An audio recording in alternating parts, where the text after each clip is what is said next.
What is up, everybody? Welcome to the Evan Simon Show, or whatever I'm gonna call it.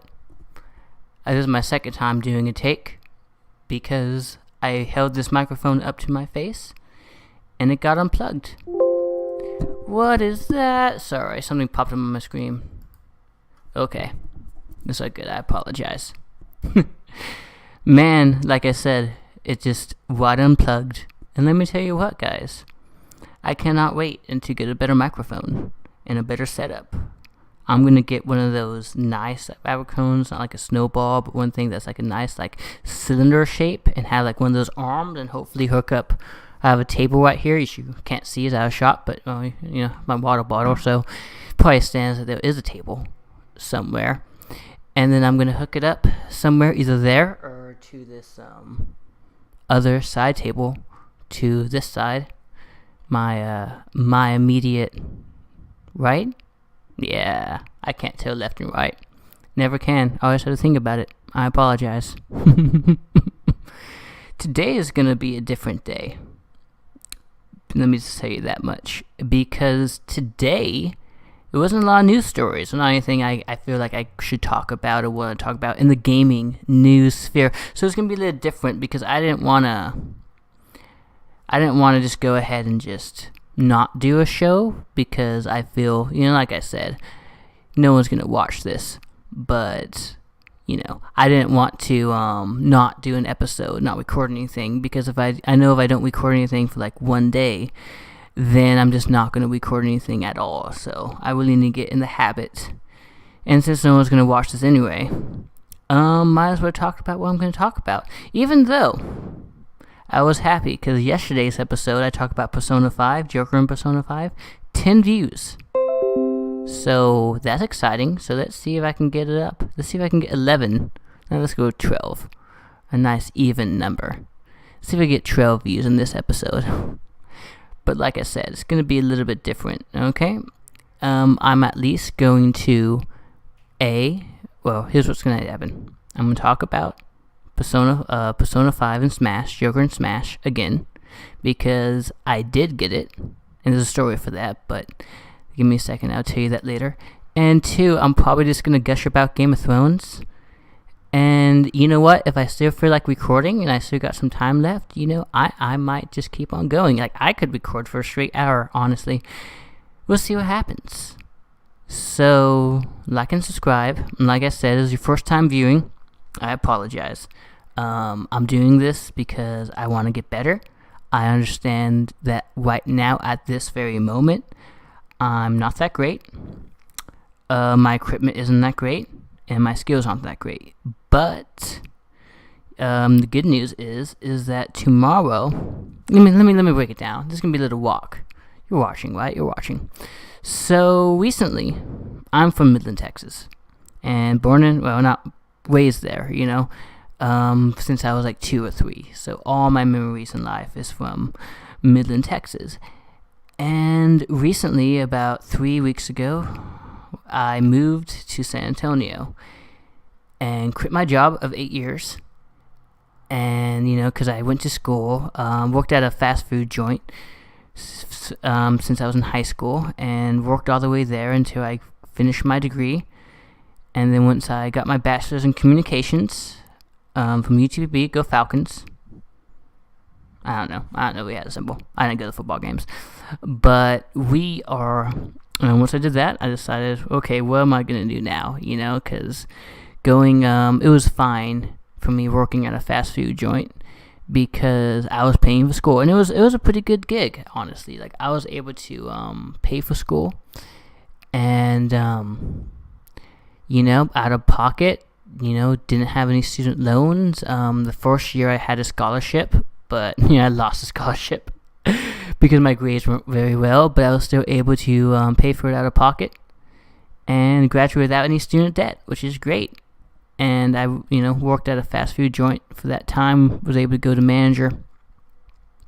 But it was always like, okay, what did I want to do, right? Because I graduated and I was like, well, I don't want to stay in Midland forever because I don't want to live my life in the same place. So I was like, let's move to San Antonio because my brother's in San Antonio, and I thought there's more job opportunities. I could pursue a marketing degree in San Antonio. Well, for a couple weeks, I went to some interviews for marketing departments, and I realized personally that's not what I wanted to do. That was more sales jobs, not something I'm interested in. So I decided, okay. So I'm finding a stopgap job currently. I got an email from a place, a car place close by, who I'm gonna have a meeting with them tomorrow. So I'm super excited about that. Hopefully I can get that job. Seems like good pay for what I know. Good pay, good hours. I'm pretty excited about that, and I'm hoping to get it soon. Because if I can get it work, for one thing, like I need income, obviously, because I have enough money to last me, a couple months or two, maybe a little bit more. But I, even at the same time, I'm not like having like I want to buy stuff, right? Like I'm really living off the bare minimum right now, which isn't a bad thing, because I think not paying a lot and just living off the bare minimum is one thing that I actually surprised that I can actually do. And it's not the end of the world, which is surprising. But at the same time, like I said, I want to buy new equipment. I want to buy some Adobe Premiere. I want to buy a computer that doesn't suck. I want to buy a whole bunch of things that, so I can get better on this craft. So my plan is right now is I'm going to get a job, hopefully. I'll be able to start next week. Wish me luck, guys. And once I do that, and I'll start being able to buy, the more equipment that I want. I'm going to, slowly but surely, it's going to be a slow rollout, but that's fine. Buy a new microphone, and, buy some, get some Adobe Premiere and start being able to edit videos and create something a little bit more professional, more unique, and start cutting my teeth on that stuff. And hopefully, within a year or two's time, I'm going to be able to get a job either as a full-blown YouTuber, which I don't really want to be a YouTuber by myself, to be honest. I would prefer to work for a company, whether it be like a Rooster Teeth or a Kind of Funny, or some of those, like still Rooster Teeth, but like Achievement Hunter, Funhouse, like an actual company. Like I want to walk in, I want to have office, I want to have coworkers. I don't want to just like work in my own area. So I'm hoping that happens, but we'll see. We'll see. I'm going to go down this path for a little bit, and let's see how that goes. And I know that was like a ton of stuff you don't care about, but, that's where I'm at. Because it's all about forming a relationship between me and you, which is what I want to do, right? I want to cultivate this, guys. I want to talk with you guys, because I think that's an important thing. So, hopefully you didn't stop. You didn't, cut away with that. Because, let's talk about some Smash Brothers. So last night, today is April 18th. Last night, the big update from Super Smash Bros. Came out. Joker was released with a whole bunch of Persona 5 content. Talked about that yesterday. And they added a stage builder, and a lot of updates, a lot of patches and all that stuff. Nerf some fighters, peak some fighters, stuff like that. And I don't know if you guys were there trying to, because in my time it was like 8 o'clock when the new patch was going to be released. And let me tell you guys, it crashed the system. I couldn't get in. Some people, I was following some Twitch streamers, and they just downloaded the second it was released. I'm like, how the heck did you guys download that so quickly? It took me 3 hours to finally download it. Eventually, I just saw online, someone was like, just keep on spamming the continue button when it says, because it was go up into a screen, you download it. And the screen oh, it failed to download. Do you want to continue? Or do you want to just stop downloading? And I kept on saying stop downloading. But what people said, what they were doing is just keep on spamming continue. And eventually, it will start loading. Which, about 3 hours after the patch was released, I was like, you know what? I'm going to go ahead and do that. And within about less than 5 minutes, the download had finally started. And I finally got Joker. Which, if you guys don't know, I said this yesterday, Persona 5. Favorite game of all time, right? One of the best games I've ever played. If you have not played Persona 5, you need to. And one of these days, I might actually do a fully produced Persona 5 video. Maybe. But like I said, I wanna gain some skills before I do that. But Persona 5 is just an incredible game. And as I said yesterday, when Joker was announced for Smash, I was ecstatic because it was a character that I loved. And like, I love Smash Brothers, but there's not a ton of characters there that I have a very big personal connection to.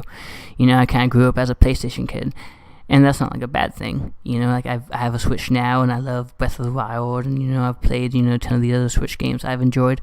But you know, like, they're not like games that really speak to my heart like Joker does. Because Persona 5 is just an amazing game, like just an amazing achievement, and something I just fell in love with. And it's just so good. It's just so good, guys. So I was ecstatic about that. And let me tell you guys, I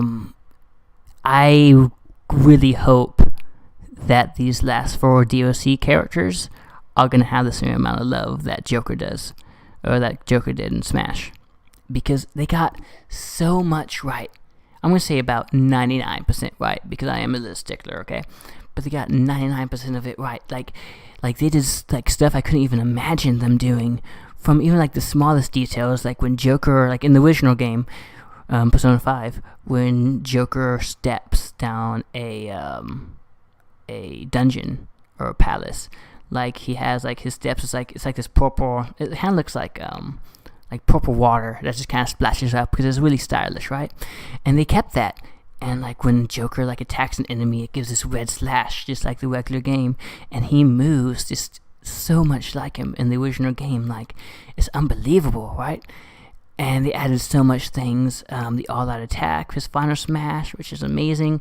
They added like all this voice work, original voice work, which is great. And just so much just amazing stuff, which I'm just like, oh my gosh, this is like blowing my mind, right? Because it's so much attention to detail. And he's such a fun character to play. He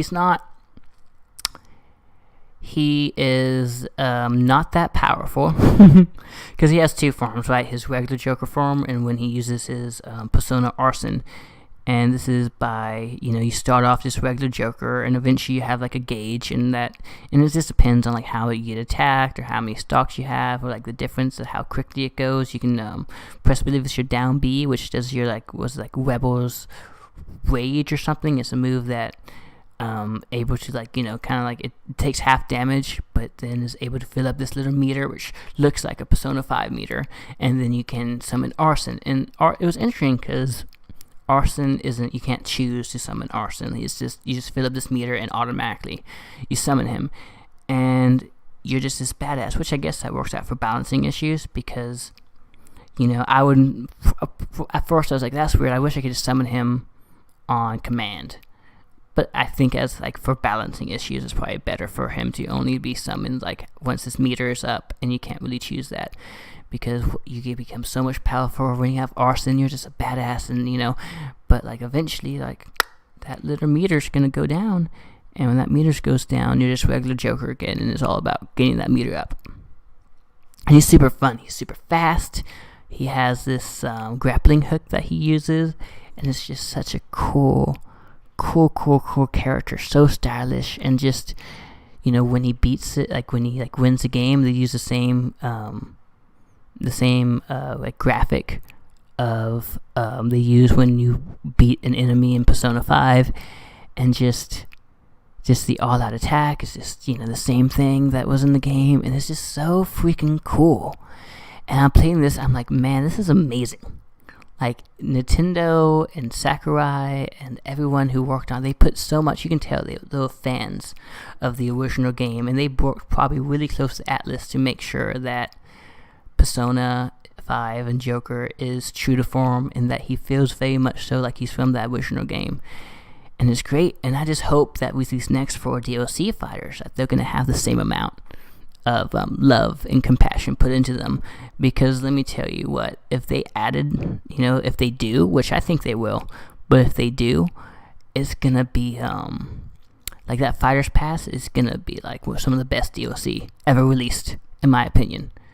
because it's just such a quality thing, and I just can't wait. I can't wait to see what they do next. Yesterday I said I'm really hoping for another Square Enix character. Probably gonna be the warrior or the brave from Dragon Crest, I would imagine, because I think that would make sense. I'm not a big Dragon Crest fan, so that's not my choice. My choice would either be Sora from Kingdom Hearts or 2B from Nier Automata. But hey, we'll see what happens, right? I'm not going to complain no matter who it is, honestly, because I have Joker, I'm happy, and I don't think, I honestly don't think I can be upset because, like I said, my favorite game of all time, and they knocked it out of the park, man. They did, they did more than I could imagine. I wish that the alternate costumes were a little better. I kind of wish that they just used his other outfits, because he has a ton of outfits in Persona 5, and I wish they kind of utilized that other than just variations of his Phantom Thief outfit and his Shunjin Academy outfit. But you know what? I'm gonna let that pass. That was a small issue. It could have been cool if they added the Dancing All Night outfit. I'm still gonna say that because it's an awesome outfit and it would look really cool. But hey, whatever. But yeah, man, Smash Brothers is a fun game, and like I was saying earlier, a point that I wanna nail down before I change subjects is I'm so happy that and this is gonna sound weird, and I'm not the technical guy, so maybe I'm just being an idiot here. Let me know if you comment. But I'm so happy that it did crash the servers. And I know that's a weird thing to say, but to me that says that the love for Persona 5, because I think Persona is a series that a lot of people just view as a niche title, and it is a niche title, but I think it's way more popular than people really imagine. And I think the fact that he was in Smash gave so much hype. And if I'm Nintendo, man, I'm looking at that, I'm like, okay, obviously people care about this series, or Atlas too, and Sega. I'm like, people care about the series, and all across the world we're going to release more. I'm hoping that this really shows these companies that people are hungry for Persona content, and there's already a lot already, don't get me wrong, but man, if this could lead to Persona 4 Golden and maybe an actual completed version of Persona 3 released on Switch, kind of like how they do with Final Fantasy, or have all Persona games released on Switch like they do with Final Fantasy, that'd be awesome. If that would be so freaking good, I would spend all my money. Even if I wouldn't play the games, I would spend my money on them, because I think they're just very, very important games. And I want to support this company. I want to support Atlas, right? I want to support Persona. And I think, I'm hoping maybe we can add Catherine Full Body could come to Switch. And I just think that would be such a cool thing for that to happen. And I'm hoping Persona 5, there's rumors of a Switch port. Hopefully that's going to come too. And it's an exciting thing. I'm actually thinking maybe I just become a Persona YouTuber. Because, I just love the series so much. And, it'd be a good little niche for me to talk about. And those channels are successful. That's just fine. Let's talk about one type of game and just kind of cultivate that audience, which might be a good idea. We'll see what happens. You never know. You never know what I might do. So that's all the Persona Smash Brothers talk I want to talk about. What time we are? It's 18 minutes? Alright. Let's talk about something completely different. Let's talk about some Game of Thrones.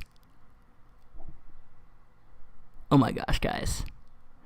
I was thinking about, what am I going to talk about today? Because I think Persona I already talked about yesterday. I don't really want to talk about it again. But I'm like, you know what? Let's just talk about Game of Thrones. Because I was thinking about Game of Thrones. Man, I really want to talk about Game of Thrones right now. And I was like, you know what? I'm doing this podcast thing. It's my show. No one watches it. Let's just do what I want. And this is going to be 4 spoilers for everything up to this point right now. So Season 8, Episode 1. Because that's the amount of episodes we have at the moment. Sorry, my neighbors they like to walk around a lot. So I'm really hoping I'm not disturbing them. But I don't think I am. Because I never hear them talk. So they probably never hear me talk. But, oh well. What I will say is Game of Thrones is awesome. I've been a fan since when I was in high school, and it was a weird situation because I kind of lived in a hallway. Don't ask. It was a wide hallway that had a closet and a bed, so it wasn't a hallway, but it was a weird living situation when to get to the front of the house to the back of the house, I had to you had to walk to my bedroom. And I had, my nieces and sister living with me at the time, so it was an interesting living experience, to say the least. And I remember one day, hearing this hype. It was I think Game of Thrones was around its third season at the time, and that was the Red Wedding, so hype was through the roof, and I was I gotta watch the show. So we're going to Walmart and buying the DVDs and of seasons 1 and 2 because I didn't have HBO and there was no way to playing them, and I didn't watch them for a while because like I said, it was a hallway and that's a mature show, so I didn't want someone to walk in on me when I'm playing this show. But it was fantastic when eventually Game of Thrones started coming out.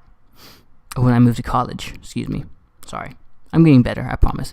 When I moved to college and moved into the dorms, and at that point, oh man, let me just side story. My first year in the dorms. Okay, here's what happened. Is my first day, the day after I graduate high school, I move into the dorms, right? And it's a very emotional experience. I come in and I have a roommate, and we meet each other, whatever, girl, cool. And that Monday I go to class and I come back, and it's because summer classes, and my roommate is just gone.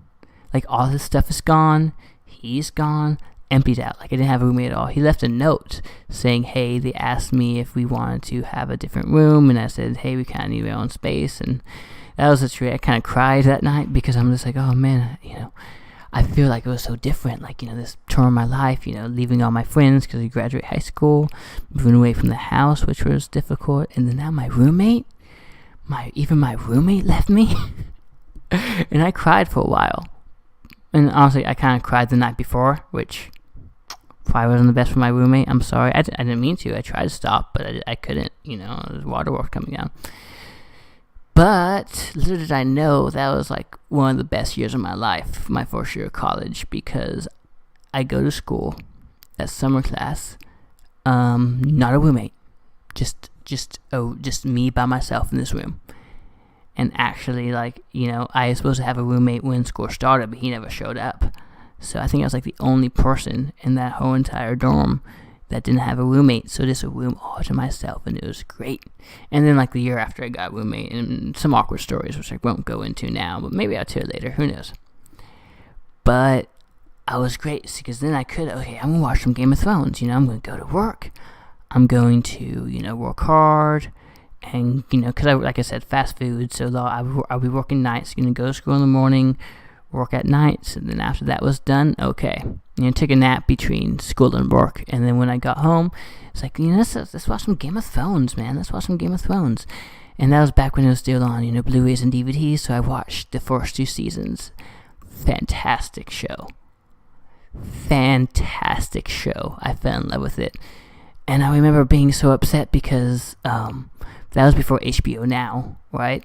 So there was no streaming, there's no streaming service, right? Besides HBO Go. But then you need to have HBO, and I didn't have that. I'm a poor college kid, and there was no way for me to buy it anyway. I didn't know anyone who had it, so I had to wait a full year between when the season was released to when the DVD, Blu-ray came out, and it was just, and by that point, I just spoiled it for myself because it's a full year, it's kind of hard not to.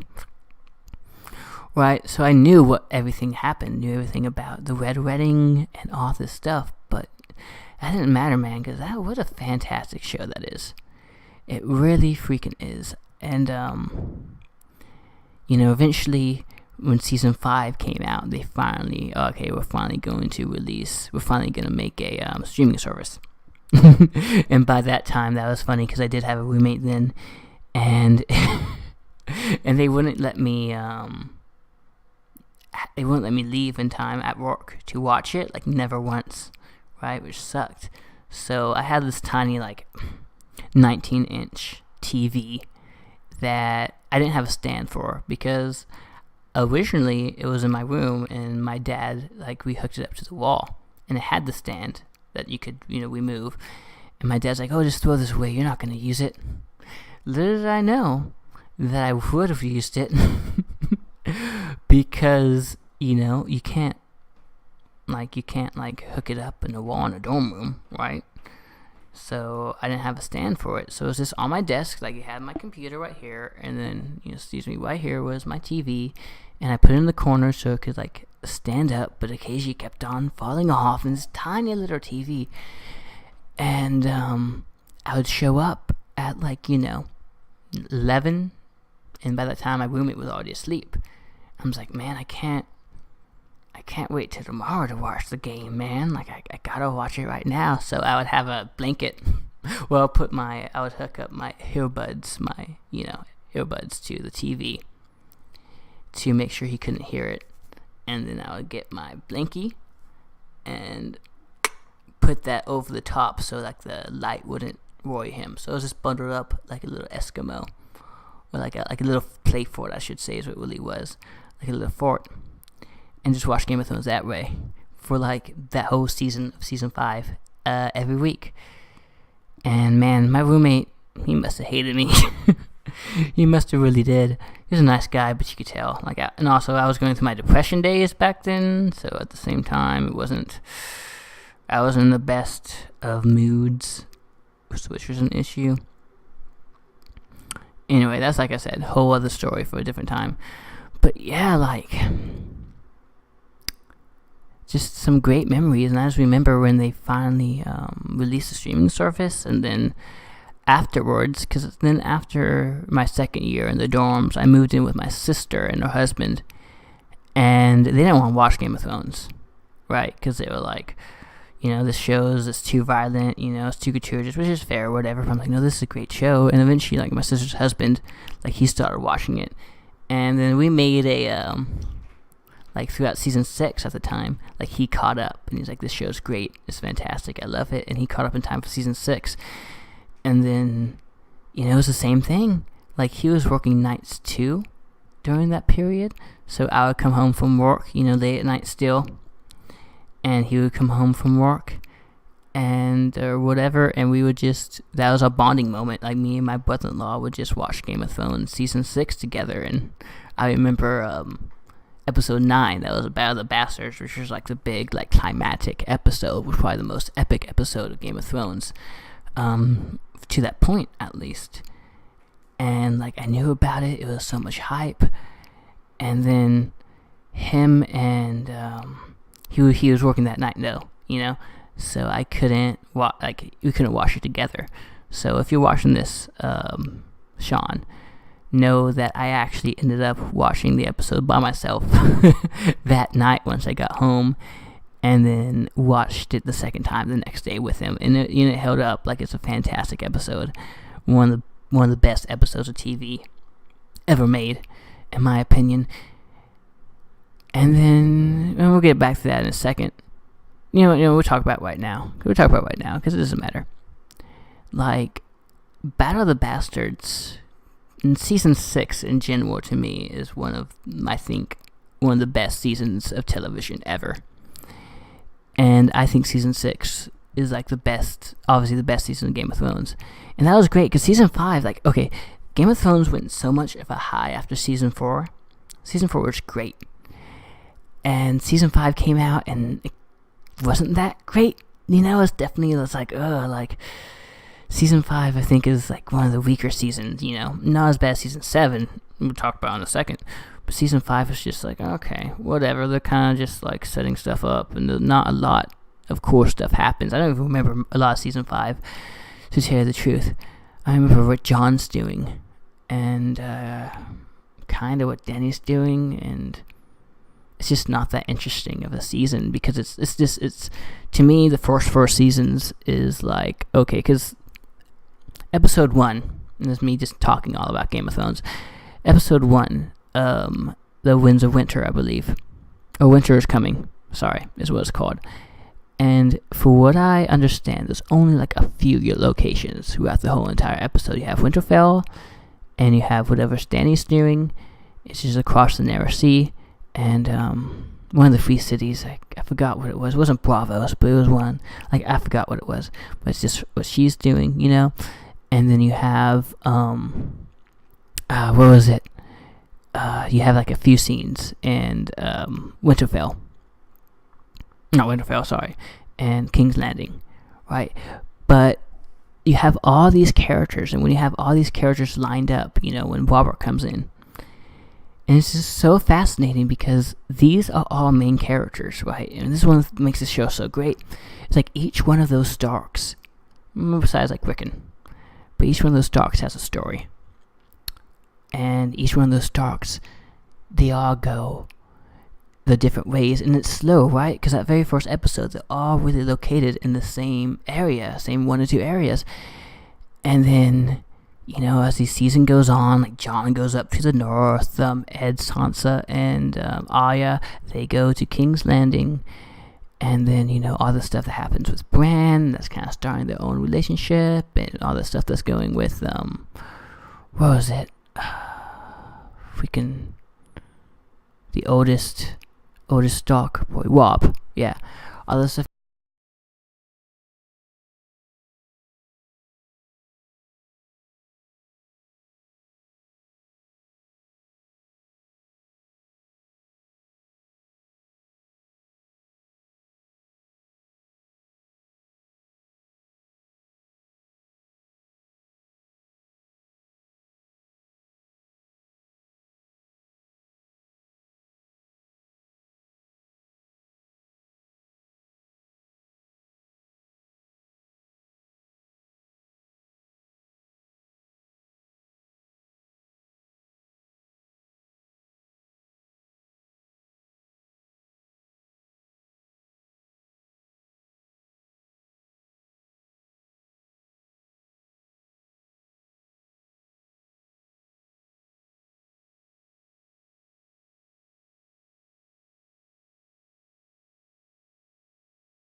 my cord for my mic unhooked.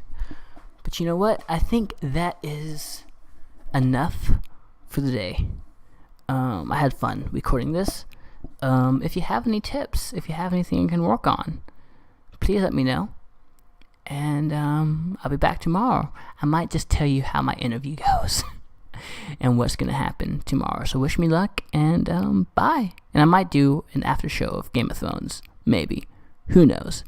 Well, see you later.